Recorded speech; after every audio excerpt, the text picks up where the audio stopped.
எல்லோருக்கும் நமஸ்காரம். இன்றைக்கி நம்ம பார்க்க போகிறது சுஜாதா அவர்களுடைய ஒரு சிறுகதை, நான் மல்லிகாவோட மகன். வழக்கம் போல் விவரிப்புகள் நிறைய நிறைஞ்சு பயங்கர த்ரில்லராக அடுத்தது என்ன வரும்னு நம்மளை ரொம்ப எதிர்பார்க்கும்படியாக வெளிவந்து படிக்கப்பட்ட கதை. சுஜாதாவோட அவர் ஸ்டைலில் ரொம்ப ரசிக்கப்பட்ட கதை. அதை தான் இன்றைக்கி நம்ம பார்க்க போகிறோம். சுஜாதா அவர்களின் நான் மல்லிகாவோட மகன். பாராட்டு விழாவில் நடுநாயகமாக வீட்டிலிருந்து பொன்னாடை போர்த்தி கௌரவிக்கப்பட்டவரின் மகன் நான். அது அவருக்கு தெரியாது. அவரை நான் கொல்ல வந்திருக்கிறேன், இதுவும் அவருக்கு தெரியாது.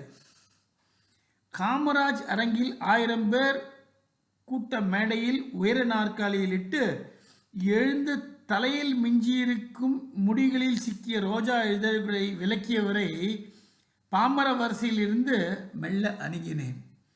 எதற்காக கௌரவிக்கிறார்கள்? எனக்கு அக்கறை இல்லை. பல்கலைக்கழக துணைவேந்தரோ அல்லது மந்திரியோ சாக போகிறவர் எதுவாக இருந்தால் என்ன? அம்மாவை அழித்த கராதகன் அவன்.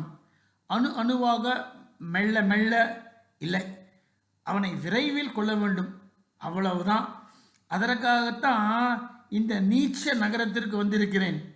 இதன் ஜன நெருக்கமும் கசகசப்பும் பரஸ்பர மரியாதையற்ற பேச்சும் ஒரே ஒரு அழகான கடற்கரையும் என்னை எந்த விதத்திலும் பாதிக்கவில்லை. நான் நகரத்திற்கு வந்திருப்பது யாருக்கும் தெரியாது. யாரும் இல்லை எனக்கு. ரயில் இறங்கி நேராக இங்கே வந்திருக்கிறேன். காரியத்தை முடித்துவிட்டு பஸ்ஸோ லாரியோ பிடித்து திருச்சி திரும்பி விடுவேன். மேடையில் இருந்த பரந்தாமன் விலகி பக்கவாட்டு கதவு வழியாக வெளியே வந்து ஷாமியானாவில் இருந்த நட்பான கூட்டத்தினூடே நிரந்தர புன்னகையுடன் நடந்தார். யாரோ தட்டு கொடுக்க, யாரோ இனிப்பு வைக்க கிட்ட போனேன். வேண்டாங்க, நமக்கு இனிப்பு ஆகாது என்று இன்னும் அருகே சென்றேன். பரவாயில்லைங்க, இன்னைக்கு ஒரு நாள் இனிப்பான நாள், சந்தோஷமான நாள், உங்கள் வாழ்க்கையிலேயே முக்கியமான நாள். ஆம்.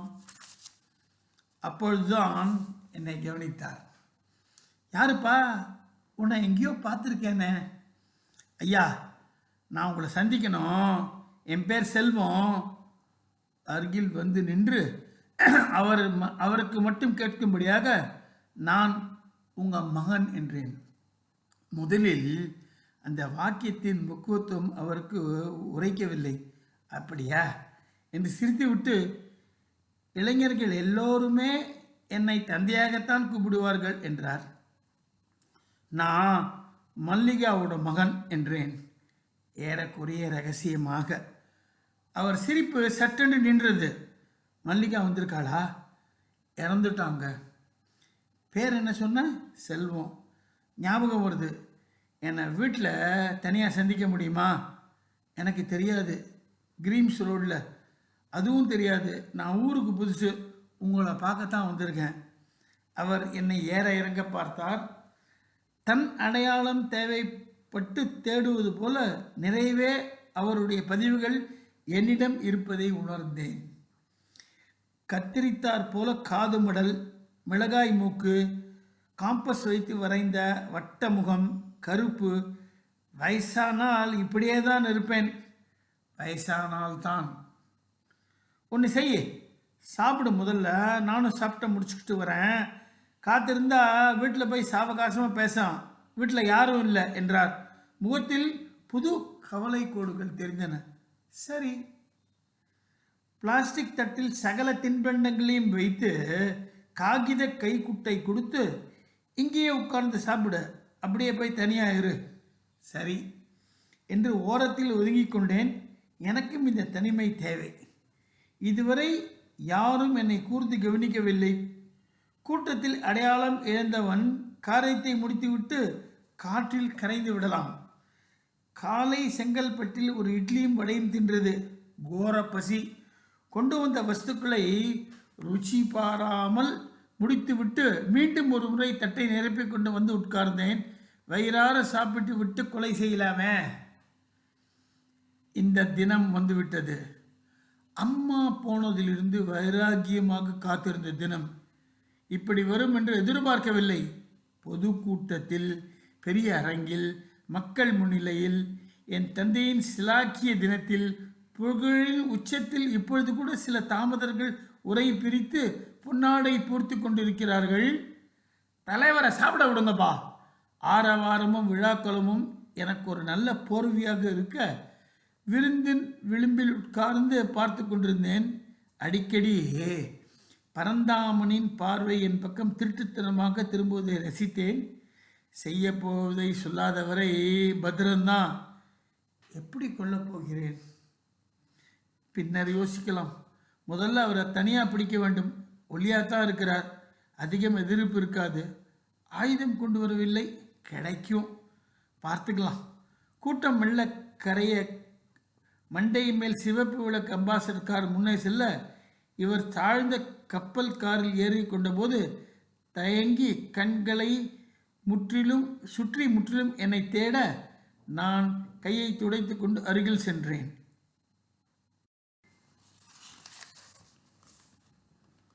முன்னால் உட்காரு. முன் சீட்டில் உட்கார்ந்தேன்.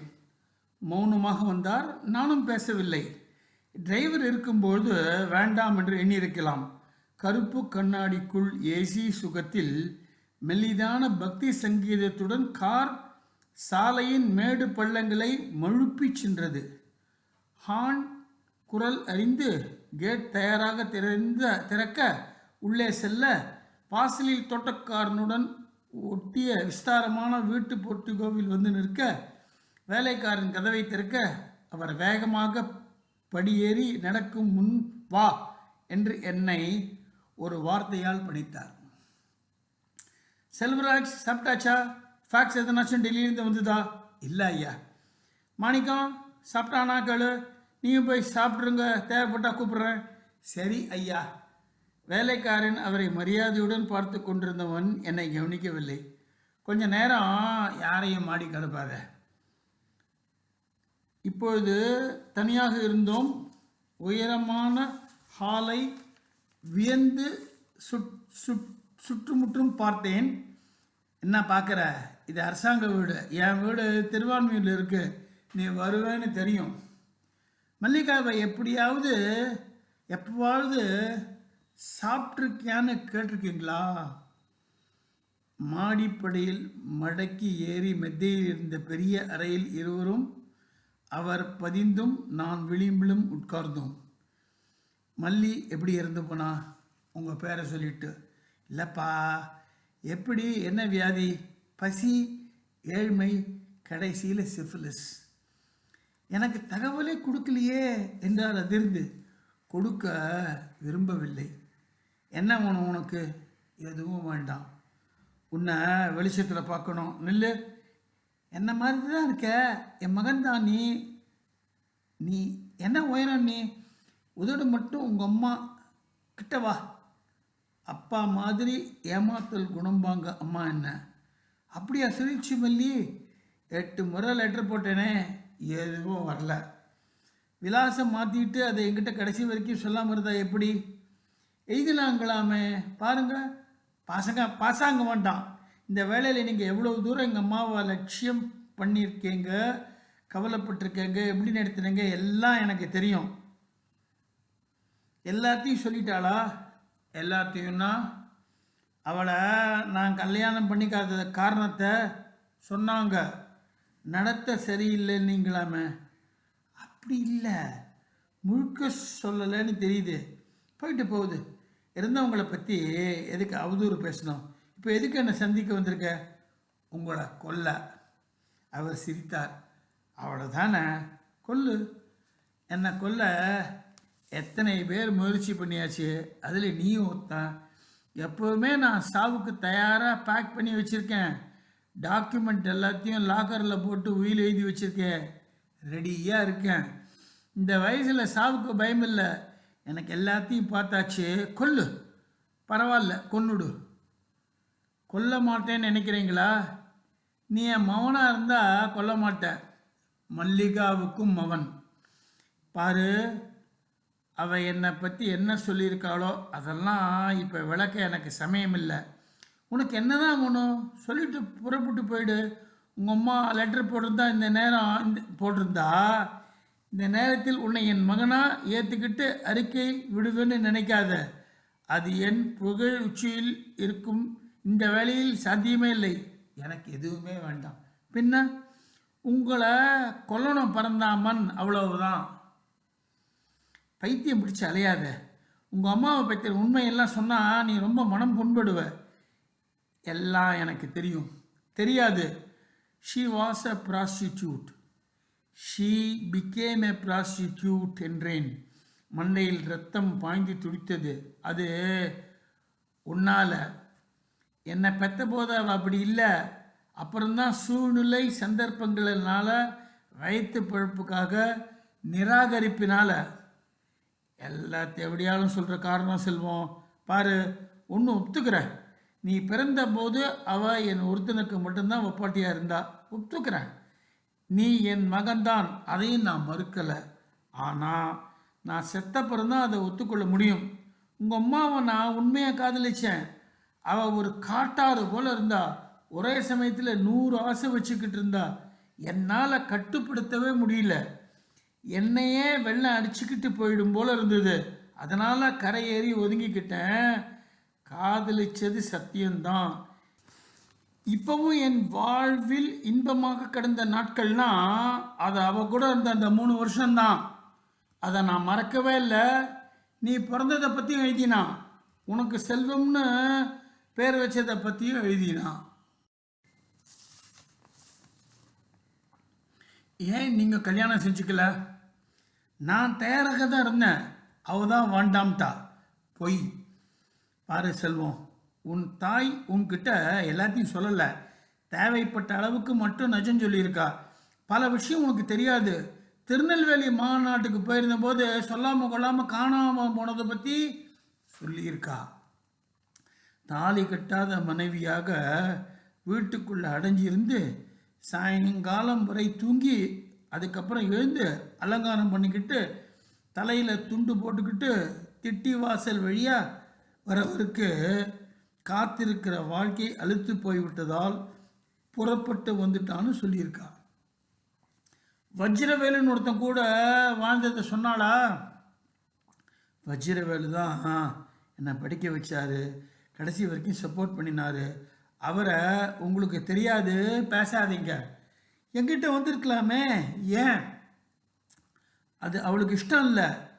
எல்லா படங்களையும் ஆரம்ப காலத்து கடிதங்களையும் காட்டி விட்டு தான் செத்து போனாள். பாரு, பழசை போட்டு உழப்புறதுல அர்த்தமே இல்லை. நான் உனக்கு ஒரு முக்கியமான விஷயம் சொல்ல விரும்புகிறேன். எனக்கு எதுவும் சப்பை கட்டு தேவையில்லை.